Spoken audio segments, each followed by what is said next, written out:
دین کے لیے وقت اور مال پیش کرنا۔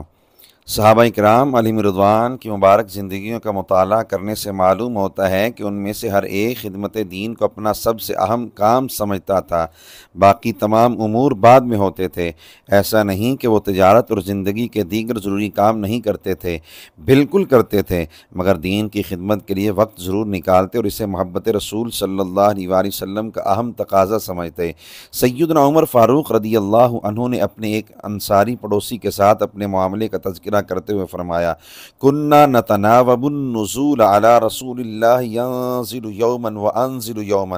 ہم باری باری رسول اللہ صلی اللہ علیہ وآلہ وسلم کی خدمت میں حاضر ہوتے، ایک دن وہ حاضر رہتا میں کام پر جاتا، ایک دن میں حاضر رہتا اور وہ کام پر جاتا۔ فَإِذَا نَزَلْتُ جِئْتُهُ بِخَبَرِ ذَلِكَ الْيَوْمِ مِنَ الْوَحْيِ وَغَيْرِهِ وَإِذَا نَزَلَ فَعَلَ مِثْلَ ذَلِكَ، جس دن میں بارگاہ رسالت میں حاضر رہتا رات کو اسے بتاتا کہ آج رسول اللہ صلی اللہ علیہ وآلہ وسلم پر کیا وحی نازل ہوئی اور آپ صلی اللہ علیہ وآلہ وسلم نے کیا کیا ارشاد و عمل فرمایا، اور جس روز وہ خدمت اقدس میں حاضر رہتا رات کو مجھے وحی اور دیگر باتوں کے بارے میں بتایا کرتا تھا۔ خدمت دین متین کا ایک اہم ذریعہ یہ بھی ہے کہ جن لوگوں کو اللہ نے مال و دولت سے نوازا ہے وہ اپنا مال دین کا پیغام عام کرنے کے لیے پیش کریں، مثلا سنی علماء کی کتابیں چھاپیں اور تقسیم کریں، دینی مدارس سے مالی تعاون کریں، دینی طلباء کے وظائف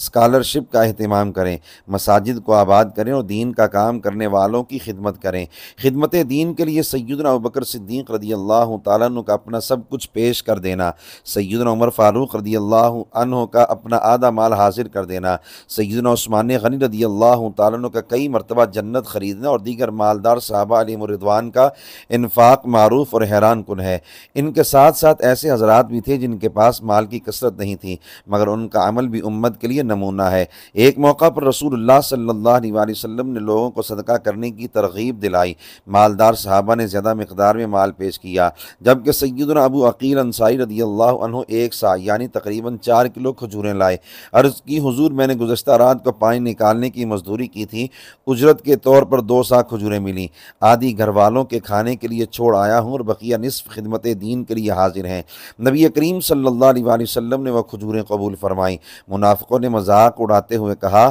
اللہ کو ان کی 4 کلو کھجوروں کی کیا ضرورت ہے، یعنی اتنے تھوڑے سے صدقہ کا کیا فائدہ۔ رب کریم نے سیدنا ابو عقیل رضی اللہ عنہ کی کھجوریں قبول ہونے کا اعلان کرتے ہوئے اور منافقوں کو وعید سناتے ہوئے فرمایا، الذین یلمزون المتطوعین من المؤمنین فی الصدقات والذین لا